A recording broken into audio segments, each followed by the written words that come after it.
아멘. 기도하겠습니다. 하나님, 오늘 우리 한국교회 전체가 비대면 예배로 다시 전환되어 어려운 가운데서 각 가정에서 여러 가지 형편과 찬 환경에서 하나님의 예배드리고 있는 우리 모든 성도님들의 그 아픔을 보시옵고 그 믿음을 보시옵고 오늘 이 시간에도 그 마음의 중심에 우리 하나님 친히 좌정하셔서 이 시간도 예배를 우리 하나님께 올려드리오니 하나님 우리 예배를 받으시옵고 아버지 하나님의 주님 이제 예배 가운데 말씀을 듣습니다. 하나님 성령께서 우리 가운데 역사하셔서 친히 깨닫게 하시옵고 하나님의 말씀을 통하여 새로운 힘을 얻게 도와주시고 아버지께서 우리에게 원하신 것이 무엇인지 분명하게 깨닫게 도와주셔서 다시 한번 새 소망과 새 희망을 갖는 힘을 내는 귀한 이 시간 되게 주님 친히 말씀하시고 종의 입술을 온전히 사용하여 주옵소서. 예수님 거룩하신 이름으로 간절히 기도드리옵나이다. 아멘. 오늘 제목은 코로나 치료제입니다. 지난 한 주간은 우리 한국교회 역사상 가장 치욕적인, 어쩌면 가장 부끄러운 한 주간이었습니다. 분명히 우리나라는 정치와 종교가 분리되어 있음에도 이 자유 대한민국에서 특히 예배를 제한하는 일이 일어날 수 있으며, 또 정부 차원에서 예배를 통제하기까지 타락하고 잘못된 우리의 신앙들을 통렬히 회개하며 돌아보는 계기가 되었습니다. 많은 크리스찬들이, 많은 성도들이 분노하며 반감을 드러내고 안타까워하고, 또 어느 교회에서 목사님들에 의하면은 그 교회 성도들은 교회 찾아와서 울기도 했답니다. 목사님, 우리 어떻게 해야 됩니까? 왜냐하면 영상 예배가 전혀 안 돼 있는 팀들은 갑자기 예배를 중지하니까 어찌할 바를 몰라서 성도들이 목사님 찾아와서 울기도 했답니다. 여러분, 어디서 무엇이 잘못되었을까요? 하나님은 언제나 전능하신 분으로, 또 주님은 만왕의 왕으로, 성령님은 언제나 우리 안에 계셔서 지금까지 늘 함께 해 오셨는데, 도대체 무엇이 오늘 이 나라를, 이 땅에 심어진 이 기독교를 이토록 처참하게 짓밟아 놓았을까요? 아마도 제가 목회하면서 지난 한 주일만큼 목회자들로부터 많은 전화를 받은 적이 없는 한 주간 같습니다. 그동안 제가 수차례 기회했을 때마다 영상 예배의 중요성과 또 준비를 외쳐도 반응이 없던 목회자들이 이번 일을 겪으면서 어찌할 바를 몰라 우왕좌왕하는 모습을 많이 보게 됩니다. 그래서 이번 주간도 또 몇 분의 목사님이 저희 교회에 오십니다. 배우러 오신다고.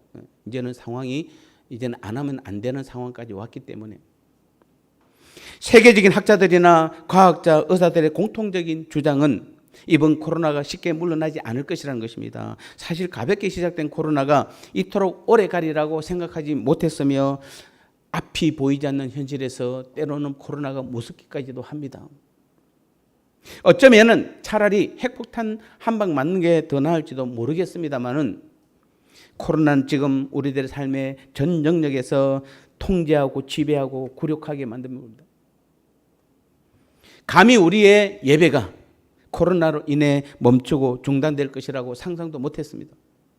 하지만 지금 우리는 이제는 냉정해져야 합니다. 여러분, 이 코로나는 반드시 그 후 포스트 코로나는 더 무서운 결과를 가져옵니다. 즉, 이 말은 무슨 말씀이냐면은, 지금 이 코로나로 인해서 우리의 예배가 중단이 되고 제한된 예배를 드림으로 인해서 지금까지 우리가 드렸던, 여러분이 처음 예수님 믿고 나서부터 100년 전에 이 땅에 기독교가 들어오고 나서부터 지금까지 드렸던 우리의 예배와는 전혀 다른 예배가 지금 이 코로나를 통해서 우리에게 이어지고 있는 것입니다. 그러면 포스트 코로나는 이 코로나가 끝났을 경우입니다. 즉, 코로나가 끝났을 경우에 그때 일어난 일들은 지금보다 훨씬 더 큽니다. 그래서 지금 우리에게, 지금 오늘 우리가 제대로 준비하지 않으면은, 코로나에 대해서 우리가 이길 수 있는 그런 능력이 있지 않으면은, 포스트 코로나, 즉 코로나가 끝난 이후에 우리 한국교회는 훨씬 더 어려운 그런 상황에 빠지게 될 것입니다. 그래서 전 지금도 고민하고 있는 것이, 그래서 포스트 코로나 시대에 우리 교회가 어떻게 바로 서야 될지를 저는 지금 늘 고민하고 앉아 있고, 또 포스트 코로나가 끝나면 바로 이어지는 게 바로 인공지능 4차 산업혁명에서 이 수많은 이제는 로봇들이, 쉽게 가면은 인공지능의 그 로봇들이 이제는 또 한국교회를 또 지배하려고 덤벼들 것입니다. 그때는 또 우리가 어떻게 서야 될지에 대해서 우리는 이미 시작된 이 싸움에, 그래서 우리는 두 가지를 반드시 준비한다. 포스트 코로나 시대에 우리는 어떻게 신앙을 지켜나가야 되고, 또 그 뒤에 인공지능 시대 때 또 어떻게 우리는 신앙을 지켜나가는 것이 가장 옳은지에 대해서, 이제는 우리가 그저 그냥 그렇게 한 주간 보내는 것으로는 우리의 신앙을 유지하기 어려운 시대가 이미 접어들은 것입니다.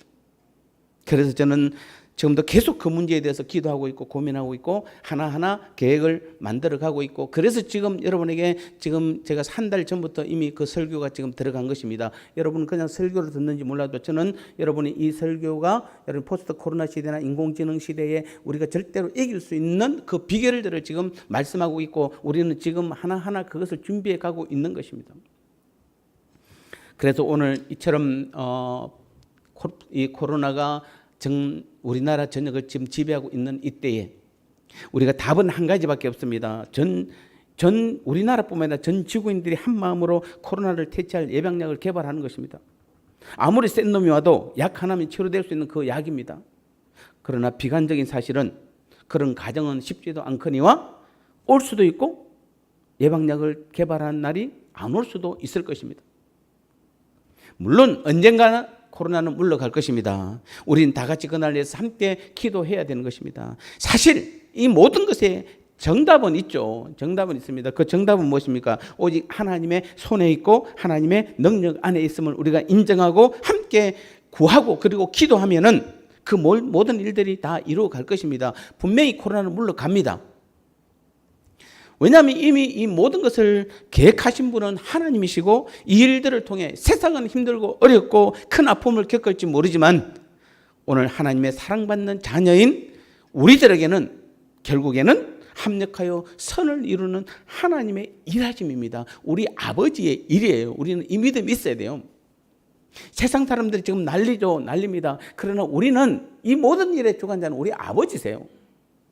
그래서 반드시 이 일을 통해서 하나님 아버지께서 우리를 통해서 하실 일이 있는 것이 합력하여 선을 이룰 것이 있는 것입니다. 저는 그중에 가장 큰 것이 바로 다음 4차 산업 인공지능 시대가 왔을 때에 우리가 지금의 믿음 갖고는 거의 제가 볼 때는 거의 대부분의 성도들이 다 넘어가 버리기 때문에 지금부터 우리가 잘 훈련되면은 그 시대가 와도 우리는 든든하게 종이 아니라 우리는 그 로봇의 주인으로 우리는 바로 설 수 있게 되는 것이고 그때 가서 더 하나님과의 긴밀한 관계가 유지되는 믿음의 삶을 우리가 살 수 있게 되는 것입니다. 그래서 저는 이런 일들이 사실은 저도 어떨 때는 정부에 대해서 사실은 짜증이 날 때도 있고 힘들 때도 있습니다만은 그러나 더 큰 하나님의 계획하심을 바라보고 있는 것입니다.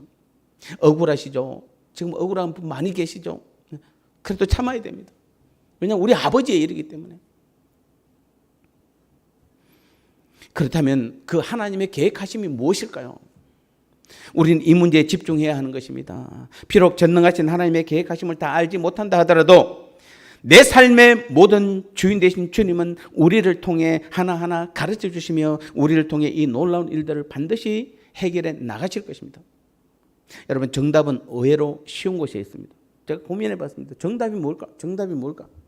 자, 이 코로나가 지금 우리나라 보면 전 세계에 닥쳤는데 이 코로나가 왜 전 세계에서도 유독 우리 기독교를 믿는 하나님을 믿는 그 기독교 나라에 더 집중되어 있는가라는 부분에 대해서는 우리는 답을 쉽게 찾을 수 사실은 있습니다. 그래서 오늘 이 설교는 그에 대한 정답을 제 나름대로 찾아본 것입니다. 정답은 의외로 쉬운 곳에 있습니다. 지난날에 우리의 믿음의 삶을 한번 되돌아보시기 바랍니다. 여러분이 처음 예수님 믿었을 때를 여러분 자신들 한번 다 돌아가 보시기 바랍니다. 그때의 그 감격과 기쁨은 이루 말할 수가 없었습니다. 모든 것을 할 수 있을 것 같았고 어떠한 두려움도 없었습니다. 주님 한 분이면 다 해결될 것 같은 확신의 참 믿음이 있었습니다. 지금도 기억납니다. 저는 그때 빌립보서 4장 13절 말씀, 내게 능력 주신 자에서 내가 모든 것을 할 수 있다는 그 말씀을 들었을 때 얼마나 설레이고 전율이 느꼈는지 모릅니다.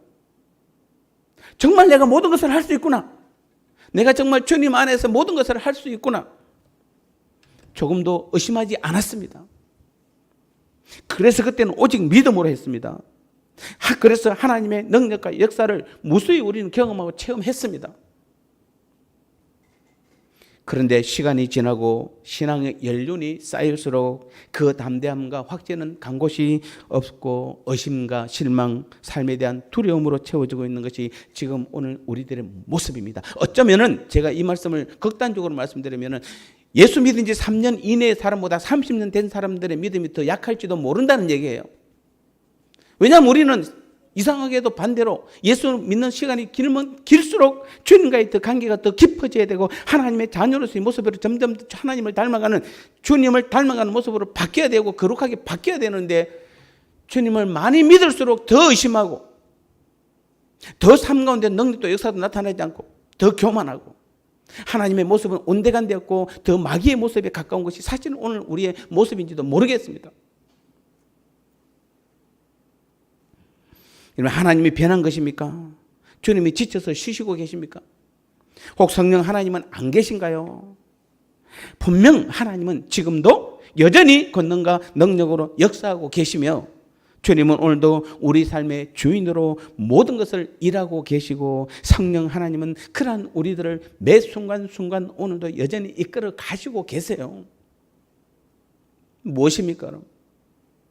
무엇이 우리를 그토록 무능하게 만들었고 무력하게 만들었습니까? 그래서 저는 오늘 여러분에게 우리의 신앙과 믿음의 삶에 있어서 어떤 코로나 치료제보다도 더 강력하고 확실한 약을 여러분에게 나눠주고자 합니다. 이 치료약은 여러분의 모든 신앙의 삶과 믿음의 삶에서 어떠한 문제도 다 해결할 뿐 아니라 영원히 바른 길로 이끌어 가는 것입니다. 이거 하나만 있으면은 세계 어느 나라에도 당당히 큰 소리 칠 수 있습니다. 어떤 병이든 어떤 죽어가는 사람도 모든 사람을 살릴 수 있는, 확실하게 살릴 수 있는 그것입니다. 여러분의 신앙의 삶에서 어느 누구의 방해와 어떠한 문제 앞에서도 우리는 당당하게 큰 소리 칠 수가 있습니다. 아무리 큰 문제도 능히 해결하며 어떠한 조건에서도 우리들을 강하게 지켜주십니다. 확실합니다. 이것만큼 확실하고 분명한 것은 이 세상에 없습니다.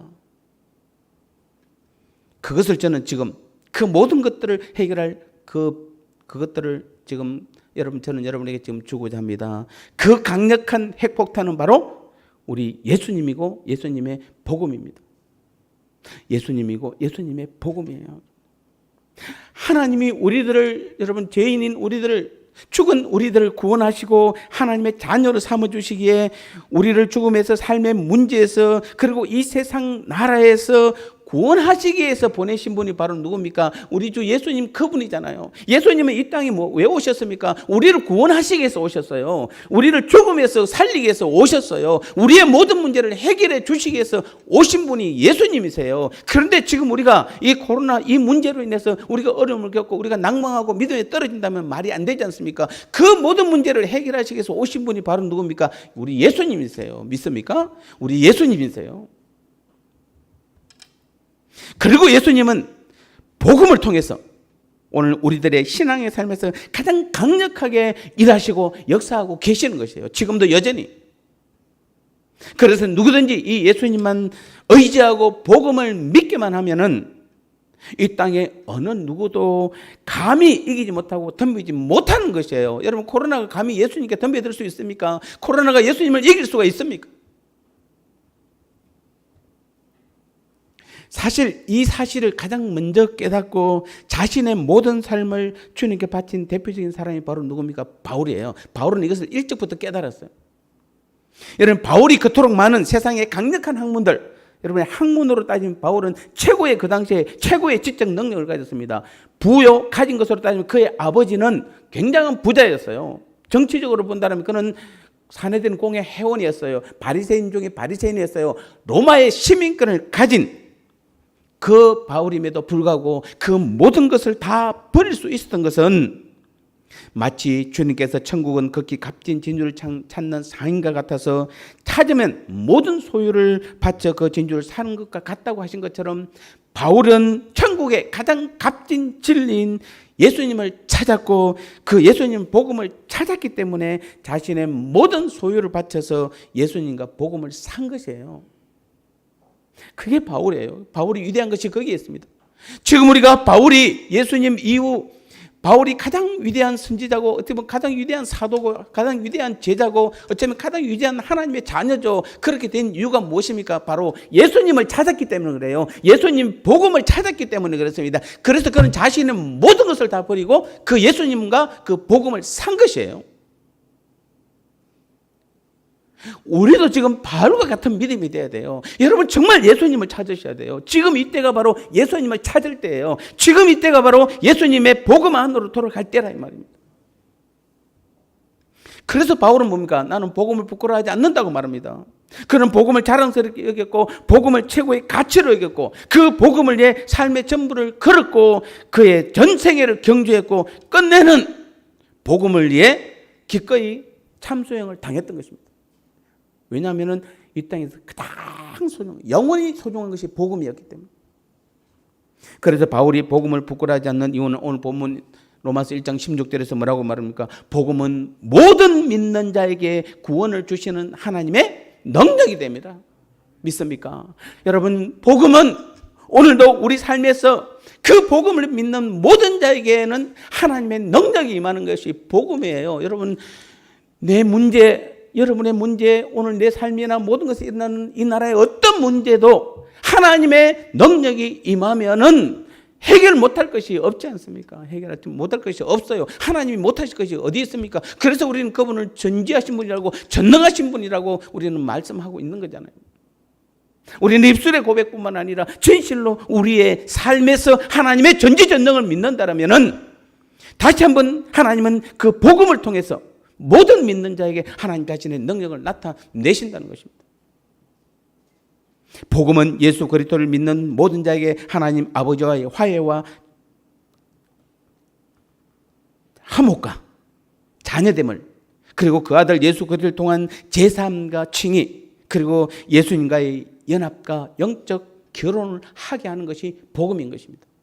그래서 주님과 우리는 하나인 것입니다. 그분은 신랑이고 우리는 신부로서 그분과 예수님과 우리는 하나가 된 것입니다. 무엇으로? 복음으로. 복음은 성령 하나님의 내주와 동행과 충만과 역사와 은사와 열매를 맺게 하는 것이 바로 복음인 것입니다. 예수님의 복음은 나 중심의 삶에서 예수님 중심의 삶이라는 획기적인 태도의 변화를, 그리고 영원하고도 풍성한 무한의 영원한 생명을 가져다 주는 것이 바로 복음인 것입니다. 여러분, 복음은 하늘에 속한 모든 환경을 초월하는 영광스러운 기쁨을 가져다 주는 하나님의 다이너마이트요, 하나님의 핵폭탄임을 바울은 정확하게 깨닫고 알고 믿고 있었던 것입니다. 그리고 그의 믿음은 단순한 머리만의 지식, 입술만의 고백이 아니라 손발의 순종이었고 삶을 통한 정언이었습니다. 그래서 바울의 모든 삶은 다 무엇이었습니까? 복음의 삶이었습니다. 복음의 삶의 정언이었어요. 그거밖에 없어요. 바울이 사도행전부터 써가는 모든 바울의 역사들은 전부 다 무엇입니까? 다 복음의 역사예요. 오직 하나님 나라의 역사예요. 오늘날 우리 그리스도인이라고 말하는 우리 자신들은 다 어떻습니까?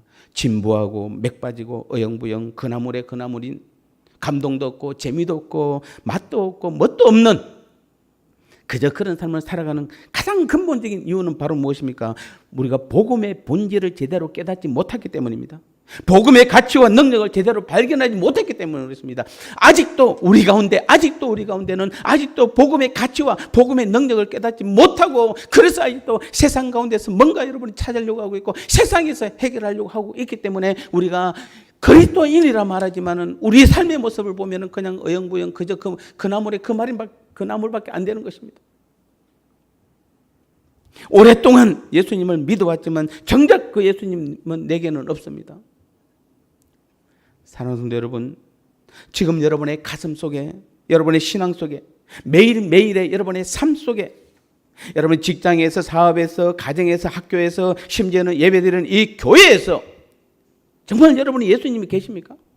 아니면 교회에서는 계시는데, 그리고 가정에서도 지금 예배드리는 이 시간에는 주님이 계시는데 예배가 끝나고 나면 여러분 주님이 안 계신 것은 아닙니까? 그리고 내일부터 나가는 직장이나 여러분 사업터나 학교나 여러분 삶의 현장에서는 혹시 예수님이 거기서도 예수님이 계십니까? 아니면은 여러분이 나 혼자입니까? 예수님과 함께하고 있습니까? 나 혼자입니까? 만일 여러분이 혼자라면은 여러분이 세상에서 가장 강력한 능력인 하나님께서 주신 가장 큰 능력을 지금 잃어버리고 살고 있는 것입니다. 지금 이 시간에도 우리는 예배 드리지만 하나님께서 받지 않으시는 예배를 드리고 있는 것입니다. 열심히 봉사하고 기도하고 열심히 예배 드리고 교회 다니는 것이 죄송하지만 여러분 다 헛것입니다. 다 무익한 것입니다. 그동안 고생만 하셨습니다. 지금 여러분의 손에는 아무것도 없습니다. 빈손입니다. 사랑하는 성도 여러분, 다시 한번 여러분에게 저는 호소합니다. 다시 한번 강력하게 부탁을 드립니다. 여러분, 예수님을 찾으십시오. 예수님의 복음 안으로 들어가십시오. 여러분, 아무리 코로나가 우리 서로 못 만나게 하고 정부에서 예배를 못 드리게 해도 주님 한 분만 내 안에 계신 주인으로 인정하고 복음의 그 삶을 살아가는 오늘 저와 여러분들이라면 그곳이 어디든 우리는 당당하게 웃을 수 있으며 소망과 기쁨 가운데 우리는 예배를 드릴 수 있는 것입니다. 답답한 것이 아니에요. 여러분 지금 오늘 가정에서 예배를 드리는 그곳이 여러분 답답한 장소가 아니에요. 억울한 장소가 아니에요. 그곳이 바로 은혜로운 하나님께 예배드리는 장소가 맞는 것이에요. 하나님의 은혜가 지금 이 시간에도 예수님과 함께하는 저와 여러분들에게 풍성하게 하나님의 은혜가 내리고 있는 것이에요. 복음의 가치와 능력을 제대로 발견하고 복음으로 사는 사람의 삶은 하루하루가 의미 있고 가치 있는 삶이 되는 것입니다. 복음으로 사는 사람은 반드시 거룩하게 변하게 되어 있고 다른 사람들에게 선하고 지속적인 영향을 주게 되어 있고 하나님 나라가 이 땅에 계속적으로 이루어지는데 사용되게 되어 있는 것입니다. 성경은 복음에 대해서 여러 가지 수사를 사용하고 있습니다. 하나님의 복음, 예수 그리스도의 복음, 은혜의 복음, 영광의 복음, 십자가의 복음, 큰 기쁨의 좋은 소식, 오직 믿음으로 말미암는 칭의의 복음, 구원의 복음, 생명의 복음, 선한 일을 열심히 하는 복음 등으로 불리고 있습니다. 또 기억하십시오. 하나님, 예수 그리스도, 은혜, 영광, 십자가, 큰 기쁨의 좋은 소식, 칭의, 구원, 영생, 선한 일 등 이 모든 것들은 모두 복음을 통해서만 알게 되어 있고 가질 수 있게 되는 것입니다. 복음 안에 있지 않으면 그래서 다 빈손입니다. 여러분 은혜도 없고 영광도 없고 구원도 없고 생명도 영원한 생명도 없는 것이에요. 오늘 우리가 믿음 생활하는 것이 무엇입니까? 우리는 그래도 우리는 어려운 우리는 죄인이지만은 우리는 영원히 죽은 우리들이지만은 우리는 다시 예수님 안에서 복음 안에서 하나님의 은혜 가운데 하나님의 영광 가운데 우리는 구원 얻고 영원한 생명을 얻기 위해서 지금 우리가 믿음 생활을 하고 있는데 많은 사람들이 그렇게 우리를 핍박해도 우리에게 그렇게 욕해도 우리가 지금도 이 일들을 견디는 이유가 무엇입니까? 그 구원과 영생을 위해서 하는데 여러분 복음이 없으면 복음 안에 거하지 않으면 어느 누구도 구원도 없고 영생도 없는 것입니다. 지금 우리들의 위기와 한국교회의 위기는 복음에 대한 수박 그달기식의 지식 때문입니다. 누군가 물어보면 복음이라고 하면 모르는 한국교회 성도들이 아무도 없어요. 복음을 믿으세요 그러면 다 믿는다고 이야기해요. 다 복음 안에서 있다고 말해요. 그런데 정작 복음이 무엇인가에 대해서 복음의 경험과 체험을 말하려고 하면 할 말이 없어요. 다들 대부분 다 수박 그달기식으로만 알고 있기 때문에 그렇습니다. 정보는 풍부하지만은 복음의 본질과 가치와 능력에 대한 깨달음과 실천이 심각할 정도로 부족하다는 것입니다. 복음을 복음으로 깨닫고 복음을 따라 신실한 삶을 살아가는 사람들의 숫자가 여러분 놀랄 정도로 소수라는 사실을 우리는 기억하셔야 돼요. 안 믿는 사람은 고사하고 우리 믿는 자들 중에서도 심지어는 850만 명의 우리 한국교회 성도들 가운데서도 정말 복음의 본질을 깨닫고 정말 복음에 따라 신실한 삶을 살아가는 사람들이 너무도 작다는 사실이에요. 우리는 이제 다시 한번 우리 교회와 오늘 저와 여러분들은 진실된 믿음으로 주님께 기도해야 합니다. 주여 우리에게 복음의 본질을 깨닫게 하시고 복음의 영광과 가치와 능력을 분명하게 보게 하소서. 그래서 복음은 우리 삶의 목표와 중심으로 우리 신앙의 본질과 기초로 삼게 하여 주옵소서. 오직 복음만이 코로나를 이길 수 있음을 믿게 하옵소서. 이 기도가 우리는 매일매일 우리의 삶 속에서 우리의 기도가 되어야 되는 것입니다. 결론적으로 말씀드리겠습니다. 우리는 다시 한번 복음의 본질과 본연을 바르게 깨닫고 복음에 따라 신실한 삶을 살아가는 사람들이 바로 예수님처럼 살게 되어 있는 것입니다. 작은 예수가 되는 것입니다. 예수님의 진실하고 신실한 인격을 담게 되어 있고 예수님의 온유하고 겸손한 성품을 담게 되어 있습니다. 예수님의 사랑과 긍휼과 자비를 따라 행하게 되어 있고 하나님께 영광 돌리고 하나님 나라를 이 땅에 세우고자 했던 그 예수님의 사명이 나의 사명이 되는 것입니다. 예수님과 24시간 날마다 동행하며 살게 되어 있는 것입니다. 참된 복음은 반드시 이런 사람을 만들어내고 죄인의 개수일지라도 이런 사람으로 우리를 변화시켜 가는 것입니다. 오늘날 우리의 삶과 신앙의 큰 위기에 처한 이 한국교회와 대한민국을 살리는 유일무이한 길은 오직 예수님, 다시 복음으로 돌아가는 길뿐입니다. 다시 복음으로 오직 그것뿐입니다. 다시 예수님으로 오직 그것뿐입니다.